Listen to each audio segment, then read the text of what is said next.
Masuknya Kristen Katolik dan Protestan ke Indonesia yang dibawa oleh bangsa-bangsa Eropa ternyata berpengaruh terhadap sejarah munculnya kerajaan bercorak Nasrani. Setidaknya ada 3 kerajaan penganut Kristen di Nusantara, yaitu Kerajaan Larantuka, Kerajaan Siau, dan Kerajaan Manado.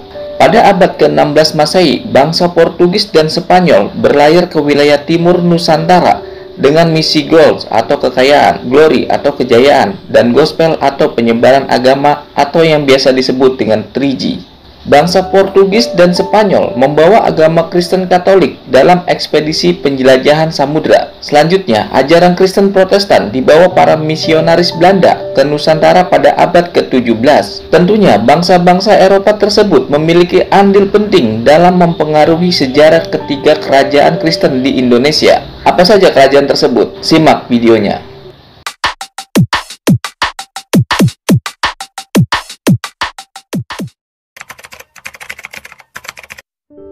Kerajaan Larantuka diperkirakan telah berdiri pada abad ke-13 Masehi di Pulau Flores, tepatnya di Flores Timur yang kini termasuk wilayah administrasi Provinsi Nusa Tenggara Timur atau NTT.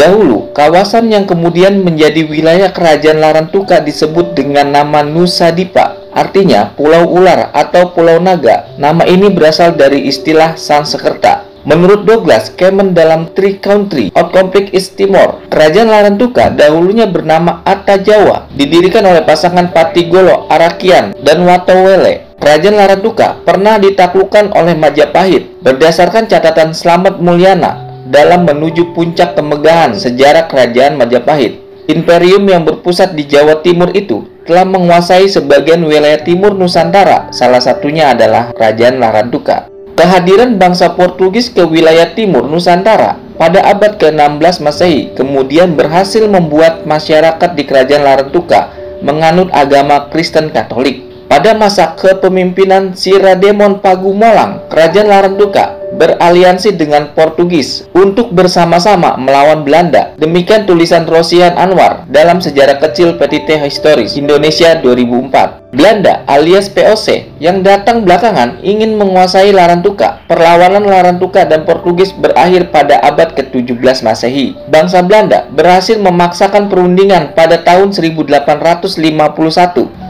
Pada tanggal 20 April 1859, dikutip dari sejarah perlawanan terhadap imperialisme dan kolonialisme di Nusa Tenggara Timur 1982, karya M. Kohuan dan kawan-kawan, bangsa Portugis terpaksa menyerahkan wilayah Flores termasuk Larantuka kepada Belanda.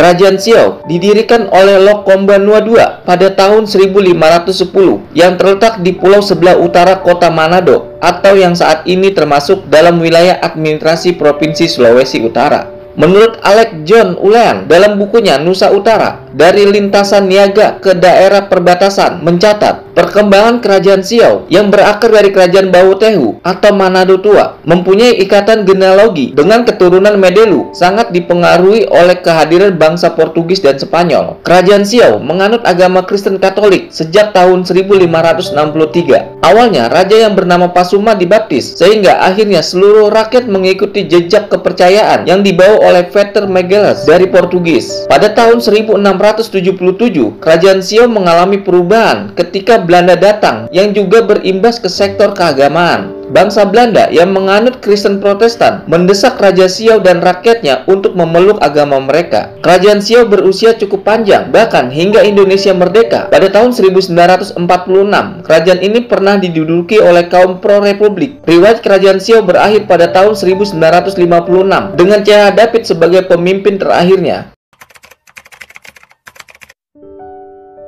Sama seperti Siau, Kerajaan Manado juga bertautan dengan Kerajaan Bowotehu di Sulawesi Utara. Wilayah kerajaan bercorak Nasrani ini mencakup Siladen, Bunaken, Mantahage, Nain, Talise, Gangga, Bangka, Lembe, dan daerah sekitar pesisir Sulawesi. Kerajaan Manado pernah berperan penting bagi Portugis. Manado menjadi gudang penyimpanan barang yang dibawa maupun dibeli bangsa Eropa itu dari penduduk pribumi. Dalam riwayat Kristenisasi di Kerajaan Manado, nyaris bersamaan dengan masa ketika ketika Raja Siau dan rakyatnya dibaptis. Pemimpin kerajaan Manado saat itu, Raja Kinalang Damapoli, pada tahun 1563 telah menjalankan proses pembersihan diri bersama 1.500 orang warganya agar terhindar dari dosa. Dalam buku Ragi Carita 1 yang ditulis oleh T.H. Pandenen menerangkan bahwa penduduk Manado berminat bisa menerima agama Kristen yang dirintis oleh Peter Magalhães, misionaris dari Portugis.